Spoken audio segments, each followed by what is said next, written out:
When a supercell storm crosses the Texas-Oklahoma border, public infrastructure becomes a primary target. In North Texas, strong winds exceeding 100 kilometers per hour, 62 miles per hour, cause structural damage to the electrical transmission grid. High-voltage lines connecting substations in rural Texas are downed, creating a domino effect that causes power outages for hundreds of thousands of customers. This damage is not just a matter of convenience for hospitals and emergency medical facilities. Dependence on generators becomes crucial as the main supply line is completely cut.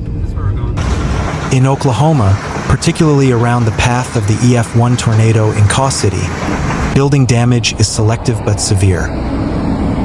Wood-framed homes suffer significant roof damage.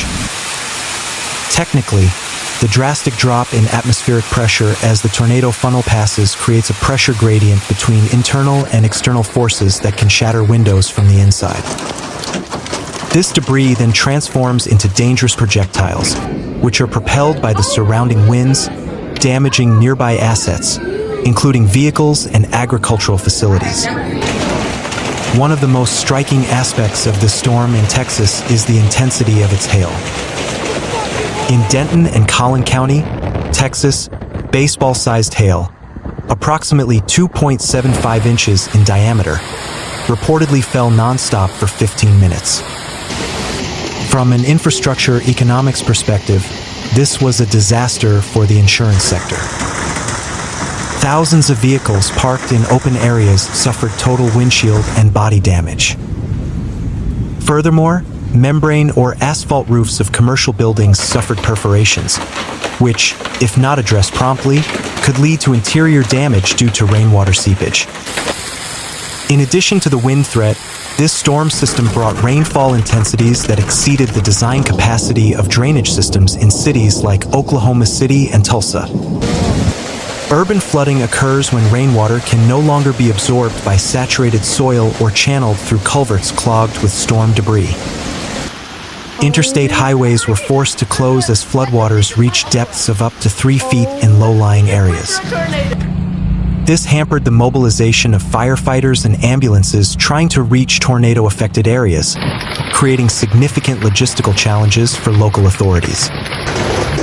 Immediately after the tornado warning was issued, coordination between Oklahoma Emergency Management and the Texas Division of Emergency Management, TDEM, was activated. Community bunkers in schools and government buildings quickly filled with residents. In Oklahoma, a culture of weather awareness helped reduce casualties, as residents were accustomed to following emergency radio instructions and immediately taking shelter at the lowest points of buildings.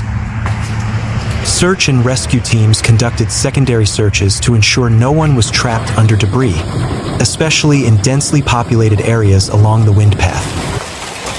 The phenomenon that struck the Texas-Oklahoma border was not just a typical thunderstorm, but a series of long-track supercells with a very stable mesocyclonic circulation. Technically, as an air mass from the North Texas highlands moved eastward, it encountered a sharp dry line.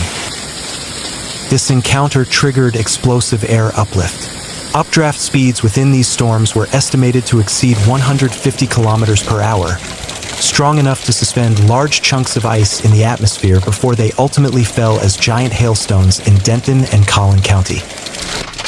The rotation within the supercell then descended into a tornado, creating a linear path of damage that cut through neighborhoods in both states.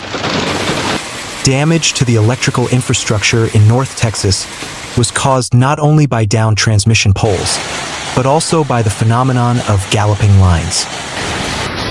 Consistently strong winds caused high-voltage cables to swing at extreme amplitudes, triggering arcing and transformer explosions.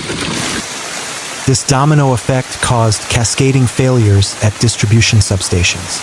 As a result, restoration could not be achieved simply by splicing cables. Technicians had to replace burned core components.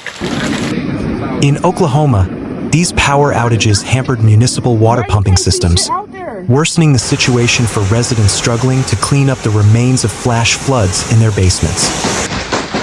In the Kaw City, Oklahoma area, post-storm investigations revealed that much of the structural damage to wooden houses was caused by ballistic debris. When a building's roof fails structurally, materials such as shingles, broken glass, and sheet metal are lifted into the tornado's windstream. This debris travels at kinetic speeds comparable to that of a small cannonball. Technically, the drag force of an EF1 tornado is quite large.